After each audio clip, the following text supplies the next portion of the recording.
Om Swastiastu. Halo sahabat rumah belajar, ketemu pada hari ini kita akan belajar tentang biologi. Sebelumnya perkenalkan, nama Nimadi Juli Anggreni, guru SMA Negeri 1 Sawan, Kabupaten Buleleng. Nah, sebelum lanjut tentang pembahasan materi ini, pernahkah kalian berpikir mengapa air yang ada di bawah tanah bisa masuk naik menuju ke bagian tumbuhan atau bagian daun? Ataukah berpikir bagaimana daun bisa berjemur di terik matahari tanpa mengalami kekeringan, seperti halnya pada manusia? Jika berjemur itu akan mengalami dehidrasi. Nah, inilah bahwa tumbuhan memiliki jaringan penyusun yang sangat unik. Itu akan kita bahas pada kesempatan kali ini.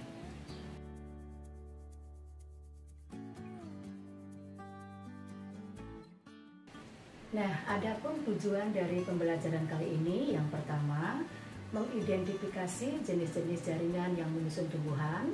Yang kedua, memahami sifat totipotensi sel dan kultur jaringan. Yang ketiga, mengidentifikasi struktur sel dan fungsi jaringan yang menyusun organ tanaman. Pada layar nampak gambar sel. Sel ini merupakan bagian yang paling sederhana daripada penyusun jaringan. Nah, sel ini memiliki kemampuan yang disebut dengan totipotensi, yaitu kemampuan suatu sel tumbuhan untuk tumbuh dan berkembang menjadi jaringan dan organ yang sempurna seperti halnya individu yang baru. Ayo, sahabat rumah belajar, kita sekarang belajar mengenai jenis-jenis jaringan apa sajakah yang menyusun tubuh tanaman, yaitu jaringan meristem dan jaringan dewasa. Ayo, kita akan belajar sekarang mengenai jaringan yang pertama, yaitu jaringan meristem. Nah, jaringan meristem ini memiliki ciri-ciri yang khusus. Pertama, selalu membelah, dinding selnya tipis, kemudian mengandung banyak protoplasma, susunannya rapat, dan meristem ini sesuai dengan letak pada tubuh tanaman. Itu ada yang disebut jaringan meristem primer, ada jaringan meristem sekunder. Meristem ini ada disebut dengan meristem apikal, meristem lateral, dan meristem interkalar. Nah, ini contoh pada organ tanaman yang dibentuk oleh jaringan meristem. Masing-masing ada di ujung, ada di tengah-tengah, dan ada yang di bagian akar.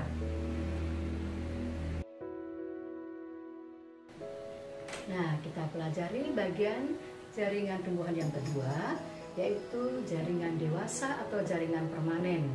Berdasarkan struktur dan fungsi daripada jaringan ini dibedakan menjadi yang pertama jaringan epidermis, yang kedua jaringan parenkim, yang ketiga jaringan penyokong, dan yang keempat jaringan pengangkut.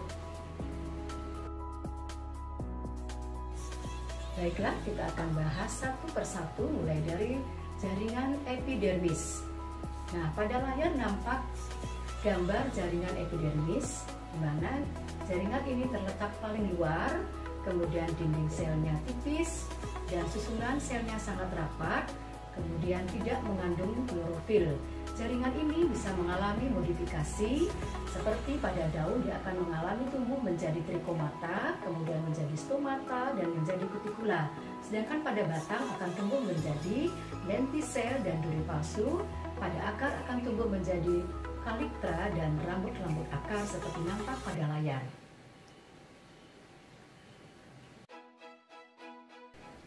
Nah, kita akan bahas bagian yang kedua, yaitu jaringan parenkim. Jaringan parenkim itu berada di seluruh bagian tanaman, ada yang di bagian daun, ada bagian batang, ada bagian umbi, atau ada juga bagian akar. Masing-masing memiliki struktur yang berbeda-beda sesuai dengan fungsinya. Kalau berperan sebagai fotosintesis, dia akan memiliki klorofil sehingga berwarna hijau. Yang berperan tempat cadangan makanan akan berperan di dalam umbi-umbian, ada juga di bagian batang akan mengandung minyak. Ada juga yang mengandung protein, ada juga yang mengandung senyawa nitrogen. Dan ada juga berperan untuk menyimpan cadangan air seperti pada tanaman kaktus, lidah buaya yang hidup di daerah kering dan menyimpan air yang hidup di daerah yang basah, dan sehingga tanaman bisa hidup dengan kambang di atas air. Nah, sekarang kita akan bahas bagian jaringan dewasa yang ketiga, yaitu jaringan penyokong atau jaringan penguat. Nah, sesuai dengan fungsinya, jaringan ini disusun oleh sel-sel yang sangat tebal. Nah, ada yang berada pada batang dan daun yang masih muda, sering disebut dengan jaringan korenking, dan ada pada bagian yang jaringan dewasa ini berada di badan biji-bijian seperti biji kelapa, ini disebut dengan sebareik. Nah, dindingnya sangat tebal.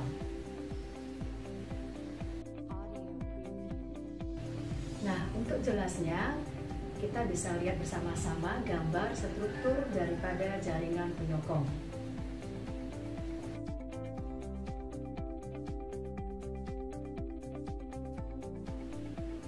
Nah, kita sampai pada pembahasan yang terakhir, yaitu jaringan pengangkut. Jaringan ini berdasarkan struktur dan fungsinya dibagi dua. Yang pertama, jaringan silim atau disebut dengan pembuluh kayu, berperan untuk mengangkut air dan garam mineral dari bawah tanah menuju ke seluruh bagian tanaman. Kemudian pembuluh fluim atau disebut dengan pembuluh tapis, nah ini akan mengangkut hasil fotosintesis dari daun menuju ke seluruh bagian tubuh tanaman. Nah, sahabat rumah belajar, demikianlah pembahasan materi kali ini. Nah, kalian bisa melihat evaluasi berikut. Sebelumnya, saya tutup dengan para Santi. Om Santi, Santi, Santi Om. Terima kasih.